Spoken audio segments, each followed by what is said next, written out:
Өлкө башы Садыр Жапаров 29-апрелде кыз-келиндер күрөшү боюнча улуттук курама командасына салынып жаткан спорт залдын курулушуна капсула салды. Буга чейин мамлекет башчы министрлер кабинетине спортчуларды колдоо жана шыктандыруу, ошондой эле дене тарбия жана спортту өнүктүрүү максатында кыз-келиндер күрөшү үчүн спорт зал курууга жер тилкесин бөлүп берүүнү тапшырган. Президент 20 жылдын ичинде балбан кыздарыбыз кыз-келиндер күрөшү боюнча көптөгөн эл аралык мелдештерде Кыргызстандын намысын коргоп келгенин белгиледи. Президент Садыр Жапаров өз кезегинде кыргыз элинин жана жеке өзүнүн атынан спортчуларга, машыктыруучуларга кыргыз спортунун даңкын чыгарууга таалбай эмгек кылып, спорт аркылуу өлкөнүн дүйнөлүк аренадагы баркын бийик көтөрүп жаткан үчүн ыраазычылык билдирди.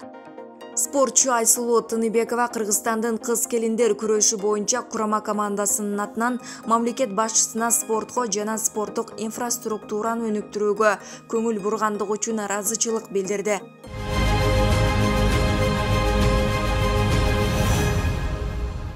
Президент Садыр Жапаров улуу ата мекендик согуштун ардагерлерине бир жолку материалдык жардам көрсөтүү үчүн өз фондунан 10.807.000 сом каражат бөлдү. Анын негизинде улуу ата мекендик согуштагы жеңиштин 77 жылдыгына карата согуштун майыптарына жана согуштун катышуучуларына 100.000 сом өлчөмүндө бир жолку материалдык жардам көрсөтүлөт.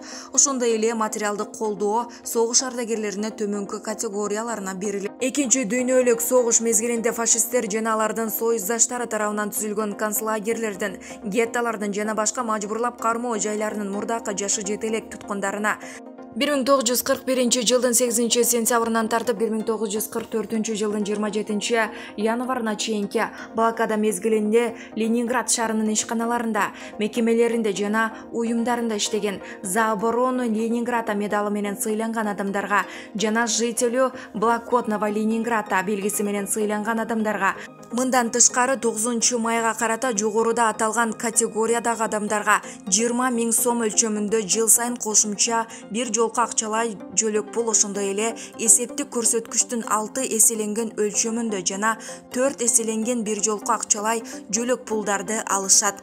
Ушул жылдын 1 февралына карата Кыргызстандын улуу ата мекендик согуштун ардагерлеринин жалпы саны 107 адамды түзөт.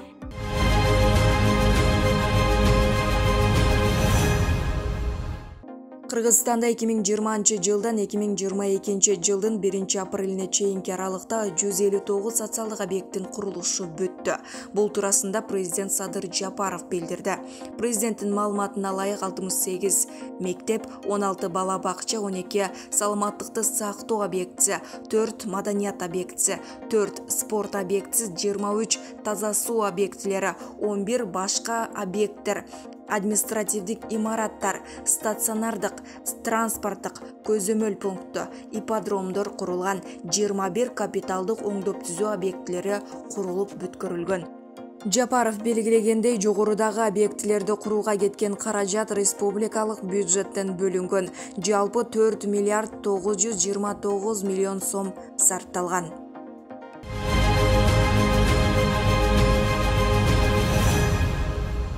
Ички аба каттамдар Жанданат, Каракол, Нарын, Казарман, Талас аэропорттору ишке кирет. Бул тууралуу президент Садыр Жапаров кабар агенттигине берген маегинде билдирди. Маалыматка ылайык, Манас аэропортунун жылдык кирешеси 4 миллиард 4 миллион сомду түздү. Ал каражаттардын эсебинен облустардагы аэропорттордо оңдоо иштери жүрүп жатат. Манас аэропортунан 2019 жылы 1 миллиард 800 миллион сом киреше түшүптүр. Биз ал жактагы коррупцияны жок кылдык эле, киреше булагы көбөйдү. Темир жолдогу коррупцияны дагы жок кылдык. Аларда жарым жылда 2 миллиардка жакын киреше берип жатат. Ошол эле өз акчалары менен балыкчы Кочкор темир жолун салып кетип жатышат. Эң негизгиси, башка бирөөлөр эмес, ата мекендик темир жол куруучуларыбыз куруп жатышат. Мурда тендерден утту деген шылтоо менен чет өлкөлүктөргө берип, алардан 10%-ын чөнтөк алып жүрүшөт. Мындан ары андайларга жол бербейбиз. Кыскасы, бардык тармактарда курулуштар жүрүп жатат деп маалымдады.